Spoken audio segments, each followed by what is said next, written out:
Hello সবাইকে, আমার জি Bangla official চ্যানেলে স্বাগতম। আমি আশা করি সবার একটি দুর্দান্ত দিন কাটছে। শুরু করার আগে অনুগ্রহ করে চ্যানেলটি সাবস্ক্রাইব করুন এবং এই ভিডিওটিকে লাইক দিন। মিঠি জোড়ার আজকের পর্বে আপনারা দেখবেন স্রোত কলেজে আসতে দেরি হলো। ক্লাস টিচার তাকে ঢুকতে দিল না ক্লাসরুমে। একজন স্টুডেন্ট বলল, একদম ঠিক হয়েছে, ঢুকতে দেয়নি, থাপ্পড় দেখায় না। স্রোতের বন্ধুরা বলাবলি করছিল, স্যারের ওর উপর রাগ আছে, তাই তো ওকে ঢুকতে দিচ্ছে না। আরেকজন বলল, দেখ, ও কিন্তু কোনো দোষ করেনি।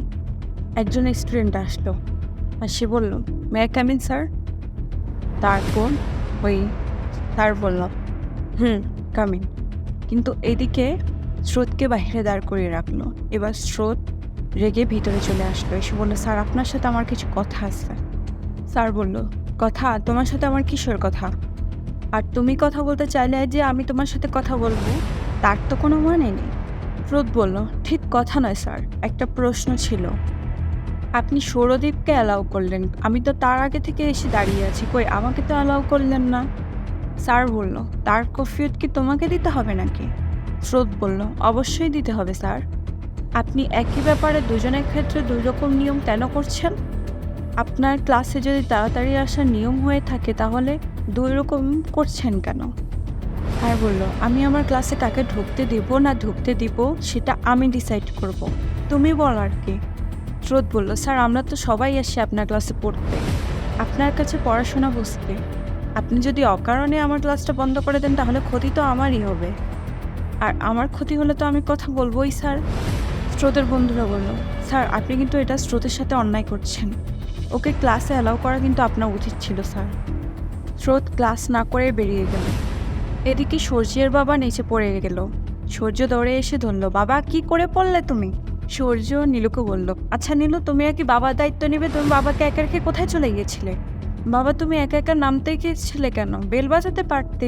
সূর্যের বাবা বলল, বেলটা তো কাজ করছে না, আমি টিপেছিলাম। সূর্যের মা কান্না করে বলল, আমি ভেবেছিলাম এইটুকু দায়িত্ব পালন করতে পারবে, কিন্তু কিচ্ছু করতে পারে না, শেষ করে দিল, সব শেষ করে দিল। কত কথা বলে, নিজের দিদিকেও ছাড়ে না, কিন্তু ওর নিজে কি করে? নীলু বলল, মা বাবা তো আমাকে কিছু বলেননি, তাছাড়া আমি একটা মানুষের সামনে সারাদিন বসে থাকবো? সূর্য বলল, নীলু বাবা অসুস্থ থাকলে তাই থাকতে হবে, তার জন্যই নাচদের দরকার ছিল, তুমি এমন মিসবিহেভ করার কারণেই তো তোমার বড় বোন চলে গেল। নীলু খেপে বলল, আমি মিসবিহেভ করেছি? সূর্য বলল, নীলু আমি অন্য কথায় যেতেই চাই না, আজকে বাবা পড়ে গেছে তার জন্য কিন্তু তুমিই দায়ী। তুমি আমাকে রাখতে পারতে, সেটাও করলে না। তুমি টিয়াকে অ্যাটলিস্ট ডাকতে পারতে। সূর্যের বৌমনি বলল, না নীলু না, তুমি সূর্যের প্রশ্রয়ে কয়দিনের বাড়িতে রাজরানী হয়ে ঘুরছো। শুনো একটা কথা বলি, যার রয় তারই সয়। তাছাড়া তুমি এমন কোনো বাড়ির মেয়ে নয় যে একটা অসুস্থ লোকের সামনে সারাদিন বসে থাকতে পারবে না। কোন লাট সাহেব তুমি শুনি?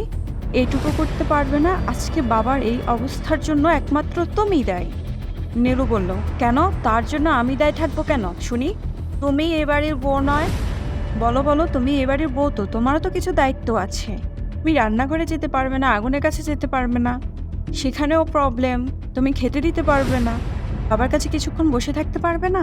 সূর্যের বৌমনি বলল, এই নীলু শোনো, এই প্রশ্নগুলোর উত্তর আমি তোমাকে দেব না, কারণ যখন এই বাড়ি থেকে আমার বাড়িতে বিয়ের প্রস্তাব যায় না, তখন আমাকে এই বাড়িতে সেইভাবে আনা হয়েছিল। আমার বাবার অনেক টাকা আছে, আমি তোমার মতো ভিখিরি নই। নীলু বলল, টাকা দিয়ে কি সব কিছুর বিচার হয়? সূর্য নীলুকে টেনে এনে বলল, নীলু তর্ক করো না, তর্ক করো না, বাবা এখন অসুস্থ, এটা তর্ক করার সময় নয়। নীলু বলল, তুমি তো দেখছি একদিনেই বদলে যাচ্ছ। সূর্য বলল, এতে বদলানোর কি আছে? আমি তো খারাপ কিছু বলিনি। তুমি যদি ঠিকমতো বাবার টেক কেয়ার না করতে পারো, তোমার জন্য যদি এবারে কেউ অসুস্থ হয়ে যায়, তাহলে তো তোমাকে কথা শুনতেই হবে। কিন্তু অ্যাটলিস্ট আমাকেও থাকতে পারতে, সেটাও করনি। নীলু বলল, সব দায় কি আমার? তোমার মাও তো ছিলেন, উনি তো বসে থাকতে পারতেন বাবার কাছে কিছুক্ষণ। সূর্যের মা বলল, এই সব তো তোমার দিদি থাকার সময় আমাদের ফেস করতে হয়নি, ওই সবে তোমার দিদি গেল। নীলু বলল, মা আমার দিদিভাই তো এখানে নার্স হয়ে এসেছিল, তার সঙ্গে নিশ্চয়ই আমার তুলনা করা হবে না। মা শুধুমাত্র আপনি তো নন, আপনার মেয়েও তো আছে। সূর্যের বোন বলল, মানে আমি এখন সবকিছু ছেড়ে দিয়ে বাবার কাছে বসে থাকবো নাকি? নীলু বলল, বাহ, কারো বাবার কাছে বসে থাকার সময় নেই, শুধু বসে থাকার সময় আমারই আছে। সূর্যের বৌমনি বলল, হ্যাঁ, কারণ তোমার কোনো কাজ নেই নীলু, আর তোমাকে তো বাইরে গিয়ে টাকা রোজগার করে নিয়ে আসতে হয় না, তুমি সারাক্ষণ বাড়িতে বসে কি করো? বাবার সামনে বসে থাকবে, এটাই তো তোমার কাজ। নীলু সূর্যের হাত ধরে বলল, শুনলে তো কি বললো? তাও তুমি চুপ করে থাকবে, কিচ্ছু বলবে না। সূর্য বলল, আমার বলার মুখটা তো তুমিই নষ্ট করে দিয়েছো। তুমি যদি ঠিকঠাক মতো বাবা দেখাশোনা করতে, তুমি যদি বাবাকে সুস্থ করে তুলতে, তাহলে তোমার হয়ে আমি সবার সাথে ফাইট করতাম, কিন্তু সেটা তো তুমি করোনি। আজকেই তোমার দিদি এ বাড়ি থেকে গেল, আর আজকেই এরকম একটা ঘটনা ঘটলো। তোমার ওই দিদির কাছে এখন আমাকে ছোট হতে হবে, সূর্য বলল। নীলু বলল, এই জগতে আমার দিদি ছাড়া আর কোনো নার্স নেই? সূর্যের মা বলল, আছে, তাহলে নার্স তুমি খোঁজ করো, তুমি খোঁজ করে নিয়ে আসো, তোমার দ্বারা তো আর কিচ্ছু হয় না। নীলু বলল, মা সব দায়িত্ব আমার কেন? এই বাড়িতে তো আরো অনেক লোকজন আছে। সূর্য বলল, নীলু ঠিক আছে, এই মুহূর্তে নতুন নার্স খুঁজে আর অ্যাবিলিটি চেক করে বাবার কাছে প্লেস করা আমার সম্ভব নয়, তাই আমার কাছে এই মুহূর্তে কোনো উপায়ও নেই, আমাকে রায়কে ডেকে নিয়ে আসতে হবে। নীলু বলল, খবরদার, তুমি দিদিভাইকে আনতে যেতে পারবে না।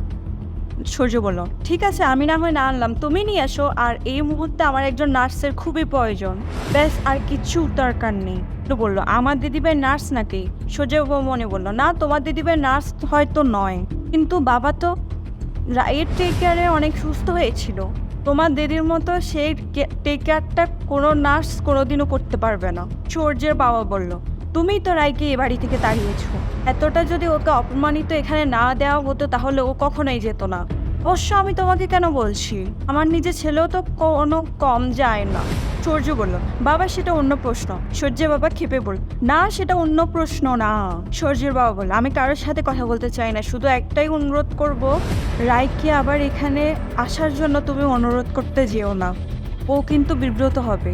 যদি ফিরে না আসা কথা বলে তাহলে সেটা আমাদের মুখে থাপ্পড় মারার সমান হবে, আমি খুব ভালো করে জানি। সূর্যের দিকে নীলু অগ্নিদৃষ্টিতে তাকিয়ে আছে। সূর্য বলল, কি হলো, তুমি আমার দিকে এই দৃষ্টিতে তাকিয়ে আছো কেন? কি আশা করো আমি তোমায় কি বলবো? নীলু বলল, না, আমি তো তাই দেখছি, আর এর কারো কোনো দোষ নেই, সব দোষই আমার। সূর্য বলল, নীলু, আমি তোমাকে প্রথম দিনই বলছি তুমি আমার বাবা মাকে দেখো, তুমি তো সেটা বলেছিলে, এবং তুমি আমার বাবা মাকে তো দেখছিলে। তারপর তোমার দিদি এ বাড়িতে আসার পর তুমি দু হাত তুলে দিলে, ঠিক আছে, সেটাও মানলাম। আমি যখন তোমাকে আমার জীবনে অ্যাকসেপ্ট করে নিলাম, তো তুমি সমস্ত কাজ থেকে নিজেকে বিরত করে দিলে কেন? নীলু, আমার ভালোবাসার সাথে আমার মা বাবাকে না দেখার কোনো সম্পর্ক আছে? নীলু বলল, সব দোষ আমাকে কেন দিচ্ছ? আমি তো নিজের ঘরে ছিলাম, তাই তো আমি বুঝতে পারিনি। সূর্য বলল, শুনলাম তুমি তোমার ঘরে ছিলে, বুঝলাম ঘরে কিছুক্ষণ থাকতে পারোনি, কিন্তু তোমার তো বাবার ঘরে বেলটা যে কাজ করছে না সে ব্যাপারে জানা উচিত ছিল। কিন্তু তোমার উপর দায়িত্ব ছিল কিন্তু ঠিকঠাকভাবে বাবাকে ওষুধ টষুধ দেওয়ার। তুমি নিজে বলেছিলে যতক্ষণ এই বাড়িতে নার্স না আসে তুমি ততক্ষণই বাবার সেবা করবে, দিলে না কেন তুমি? একজন অসুস্থ মানুষের যদি অন্য কাউকে প্রয়োজন হয় তাহলে সে কিভাবে ডাকবে? ও, সূর্যের মা বলল, আমি কি করতাম, আমি তো ঠাকুর ঘরে ছিলাম। এই সময় তো সবসময় আমি ঠাকুর ঘরেই থাকি। সূর্যের মা বলল, বাড়িতে বউ এসেও যদি কোনো লাভ না হয়, এটুকুই যদি না করতে পারে, তাহলে আর কি বলবো, বলার আছে আমার? নীলু বলল, ঠিক আছে, আমি বাবার কাছে বসছি, কিন্তু প্লিজ দিদিভাইকে আনতে যাবে না। সূর্যের বৌমনি বলল, কেন নীলু, কেন? উত্তর দাও, সমস্যাটা কোথায়? যে কাজটা করে সেটা তাকে করতে দাও, তোমার কিসের অসুবিধা হচ্ছে নাকি? তুমি ভয় পাচ্ছ তোমার দিদিকে? কোনো, সূর্যের কাছে কিন্তু প্রমাণ হয়ে গেছে কে বেশি অ্যাপ্রিসিয়েট আর কে কেমন। আমরা এখন সবাই জেনে গেছি তোমার দ্বারা কিচ্ছু হয় না, তুমি কিচ্ছু পারো না, শুধুমাত্র অশান্তি করা ছাড়া, আর অন্যের ভাগের দাবিদার হয়ে অন্যকে ঘর ছাড়া করা। নেক্সট পর্ব দেখতে আমাদের সাথেই থাকুন, চোখ রাখুন আমাদের জি বাংলা অফিসিয়াল চ্যানেলে। ধন্যবাদ। ভিডিওতে লাইক, কমেন্ট এবং চ্যানেলে সাবস্ক্রাইব করতে ভুলবেন না।